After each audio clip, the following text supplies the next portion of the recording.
these are the best camera settings for the DJI Avata 2.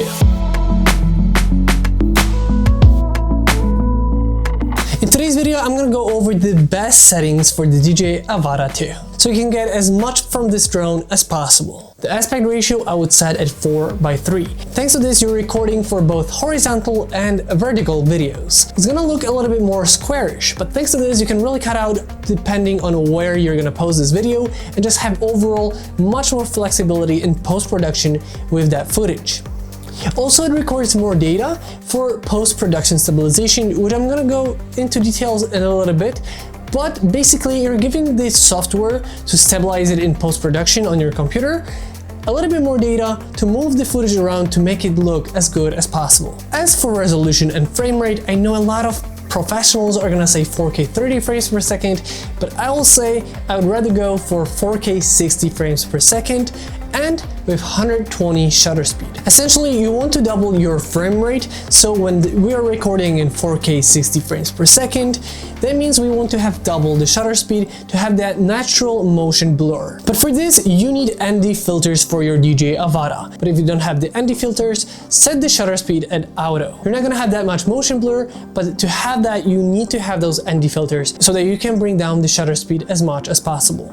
But keep it at twice the frame rate you're shooting in. Even if you're shooting in 30 frames per second as opposed to the 60 I recommended, try to have it at 1/60th. The white balance, normally you can leave it at auto, it's gonna be probably fine. But if you want to manually set it, I cannot tell you the exact details because, well, every scene is gonna be a little bit different. So you're gonna have to do it by yourself in that scenario. Just remember that in auto, if you're flying from somewhere green to somewhere bluish and then to something green again and then brown, it could make the footage look a little bit bad when you color grade it in post-production, because that white balance is going to be changing from scene to scene. But from my own experience, the auto white balance usually is pretty good. If so far you're enjoying this video, consider subscribing. On this channel I talk about new and old drones alike, so if you're interested in that kind of stuff, subscribe below for more videos like this. For the ISO, I would go as low as possible, but I would usually leave it in auto, but set it to max 200 or 400. Thanks to this, even if you fly into a darker corner somewhere out in the wild,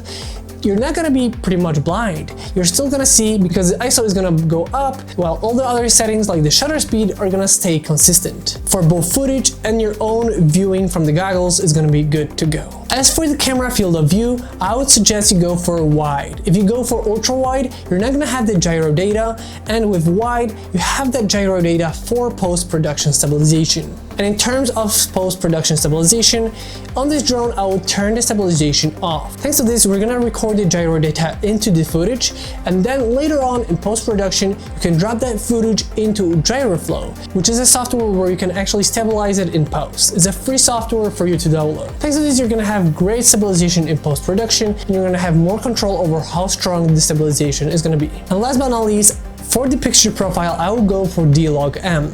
It's gonna be a little bit more flat picture profile, but thanks to this, you're recording in the best quality possible. And thanks to it being flat, you have more dynamic range from that footage. And because we're recording in 10-bit, now we have footage that is 4K 60 frames per second with a nice flat picture profile with 10-bit recording, meaning that you can really push the color grading in post-production. But if you know you're in a hurry and you don't really have time to edit in post-production, you can record in normal. It's gonna be looking the way it should be, but you're gonna lose a lot of the ability of playing around with the footage in post-production. And those were my favorite settings for the DJI Avata 2.